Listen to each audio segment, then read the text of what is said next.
Mary Rose!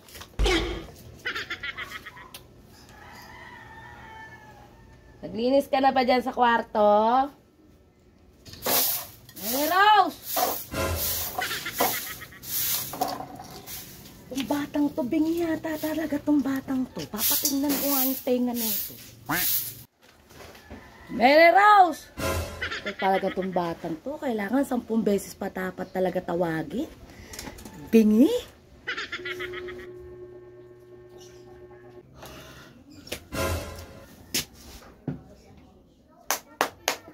Ay, wow, wow, wowie, wow. Tanghali na. Tulog pa din ang bruha. Iba din. Sana all. Mary Rose! Mary Rose! Mary Rose! Ano? Walang balak gumising, ha? Ang hali na nakahilata ka pa din. Ibang klase, tirik na yung araw, oh. Oh. Ang init na nga, pawis na pawis na nga ako, oh. Ikaw ginaw na ginaw pa din dyan? Ano ba yan? Nantok pa ako, eh. Tumayo ka na dyan. Galing talaga. Para kang anak mayaman, ibang klase. Ano ka, anak ng senador? Ha? Tignan mo yung mga kalat dyan, oh. Di mo man lang magawang itupi yung mga damit mo. Ibang klase ka talaga. Wala naman, pasok ka. Ano?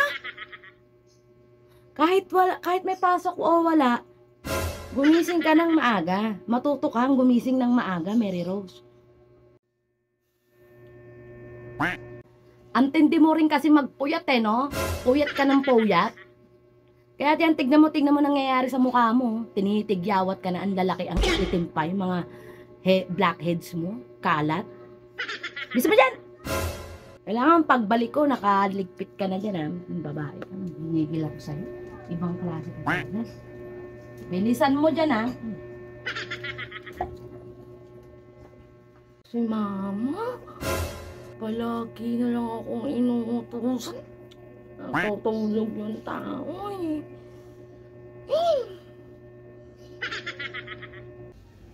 Tumayo ka na dyan. Ako, sinasabi ko sa'yo. Tanghali na, nakailata ka pa dyan. Tanghali, gumising. Kung ano, tapos paggising, kung ano-anong gagawin. Mga kalandian, ang uunahin, pagkagising. Ang ba? Marie. Oh. Tara. Parang dito ka.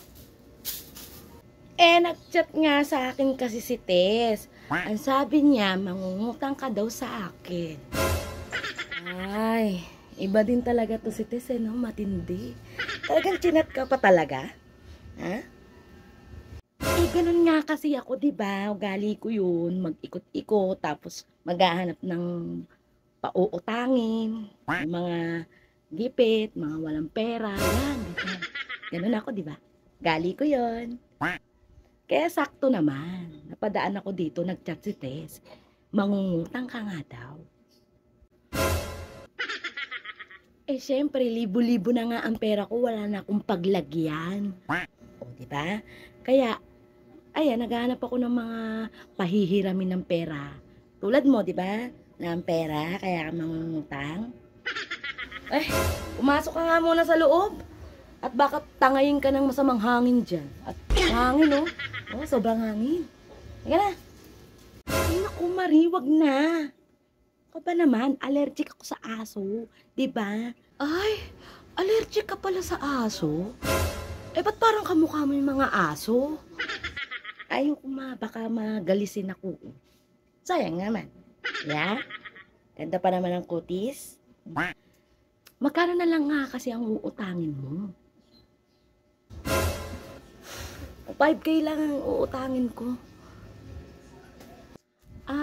5K. Okay, sige. Ang problema. Basta yung tubo niya na, alam mo na. Tsaka ano lang yan, 1 week to pay. Yeah. Alam mo na may mga ganyang pag-utangan. 1 week to pay. 1 week? Ay, antindi mo. Ano yun? Pinahiram mo lang talaga sa akin? Di ko gagastusin, ganon. Grabe naman yan. Baka naman lagpasan mo na yung dagat-dagatang apoy dyan. Umalit ka na kay Lucifer. Eh, ganon nga kasi ako, diba? Ugali ko yun. Oo. Sige na. Ang init to. Akin na yung 5K. Payag na. Ay, mamaya ako na iaabot sa'yo. Wala pa kasi akong cash ngayon dito. Di kasi ako nagdadala ng pera, diba? Alam mo naman, baka ma-hold up. I-Gcash ko na lang sa'yo. Okay ba yan? Ilapit. Gcash. Ang yabang nito. Wala naman palang cash. O sige na, i-Gcash mo na lang. Tayin ko ha. Sige na ha. Nakapag-usap na tayo. Gcash na ha. Sige na, alis na ako. Hindi na magtatagal dito. Baho sa lugar niya. Bye-bye. Tapos na kaya itong si Mary Rose maglinis.